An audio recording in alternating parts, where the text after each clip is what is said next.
നമസ്കാരം.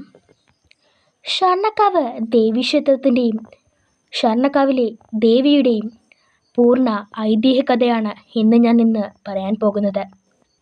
ഇതുപോലുള്ള മറ്റു വീഡിയോകൾക്കായി ഈ വീഡിയോ ഉടൻ തന്നെ ലൈക്ക് ചെയ്യുക, സബ്സ്ക്രൈബ് ചെയ്യുക, തൊട്ടടുത്തുള്ള ബെൽ ബട്ടണും കൂടി ഒന്ന് പ്രസ് ചെയ്യാൻ മറക്കരുതേ. ഒട്ടും സമയം കളയാതെ വീഡിയോയിലേക്ക് കടക്കാൻ. വെൺമണി ഷാർണക്കാവ് ദേവീക്ഷേത്രം. എന്താണ് വെൺമണി ഷാർണക്കാവ് ദേവീക്ഷേത്രത്തിൻ്റെ ഐതിഹ്യം? എങ്ങനെയാണ് ഈ ക്ഷേത്രം ഇവിടെ വന്നത്? എങ്ങനെയാണ് ഷാർണക്കാവ് ദേവീക്ഷേത്രം എന്ന നാമം വന്നത്? ആരാണ് ദേവിയെ ഇവിടെ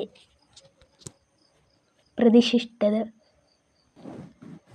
ഷാർണക്കാവ് ദേവിയുടെ ഐതിഹ്യത്തിലേക്ക് കടക്കാം. ക്ഷേത്ര ഐതിഹ്യത്തിലേക്ക് കടക്കുന്ന ആലപ്പുഴ ജില്ലയിൽ വെൺമണി വില്ലേജിൽ അച്ഛൻ കോവിലാറിൻ്റെ തീരത്ത് ലളിത മനോഹരവും നിബിഡവുമായ കാവിൻ്റെ മധ്യഭാഗത്താണ് ശിവപ്രസാദിയും ശക്തിസ്വരൂപിണിയുമായ ഷാർണക്കാവിലമ്മ കുടികൊള്ളുന്നത്.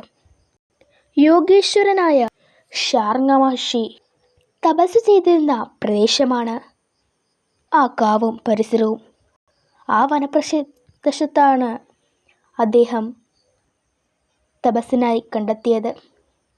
അങ്ങനെ യോഗേശ്വരനായ ശാർങ്ഗ മഹർഷി തപസ് ചെയ്തിരുന്ന വനപ്രദേശമാണ് ഇതെന്നും അദ്ദേഹം ആരാധിച്ചിരുന്ന സ്വയംഭൂവായ ശിലാരൂപമായിരുന്നു ഇന്നും ആരാധിക്കപ്പെടുന്നതെന്നും വിശ്വസിക്കപ്പെടുന്നു. ശാർങ്ഗ മഹർഷി തപസ്സനുഷ്ഠിച്ചിരുന്ന വനപ്രദേശമായതിനാലാണ് ഈ ക്ഷേത്രത്തിന് ഷാർണക്കാവ് അല്ലെങ്കിൽ നാട്ടുകാർ എല്ലാം മാറ്റി വിളിക്കുന്നത് ചാമക്കാവ് എന്ന് അറിയപ്പെടുകയും ചെയ്യുന്നു. പ്രശസ്തമായി പറയുകയാണെങ്കിൽ ഷാർണക്കാവ്. ഷാർണക്കാവിന് പന്തളം രാജകുടുംബവുമായി അഭേദ്യമായ ബന്ധമുണ്ടെന്ന് വിശ്വസിക്കപ്പെടുന്നുണ്ട്. പന്തളം രാജകുടുംബത്തിൻ്റെ പരദേവതയായ ഷാർണക്കാവിലമ്മയെ ആരാധിച്ചിരുന്നത് ബാല്യകാലത്ത് മണികണ്ഠസ്വാമി ആയുധാഭ്യാസത്തിന് ഷാർണക്കാവ് ദേവിയുടെ തിരുസന്നിധിയിൽ എത്തിയിരുന്ന ഐതിഹ്യമുണ്ട്. ക്ഷേത്രകാര്യങ്ങളും പൂജാതി കർമ്മങ്ങളും നിർവഹിക്കുന്നതിനായി പന്തളം രാജാവ് നിയോഗിച്ച ബ്രാഹ്മണ കുടുംബമാണ് ഇന്നും ഈ കൃത്യങ്ങൾ നിർവഹിച്ചു വരുന്നത്.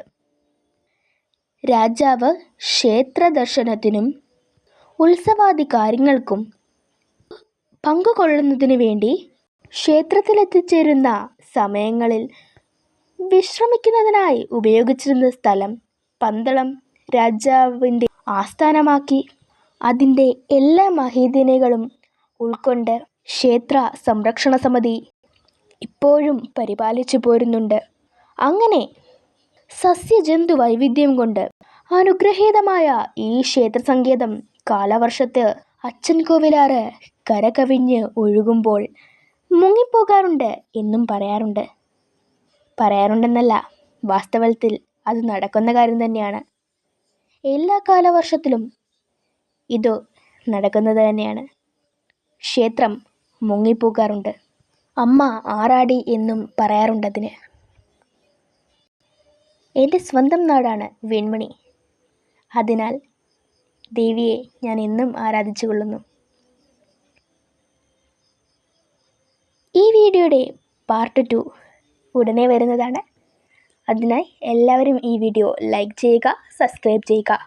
തൊട്ടടുത്തുള്ള ബെൽ ബട്ടൺ അമർത്തിക്കഴിഞ്ഞാൽ ഞാൻ അയക്കുന്ന എല്ലാ വീഡിയോയും നിങ്ങൾക്ക് അപ്പോൾ വരുന്നതാണ്. ഈ വീഡിയോ സപ്പോർട്ട് ചെയ്തതിനും കണ്ടതിനും എല്ലാവർക്കും താങ്ക് യു സോ മച്ച്.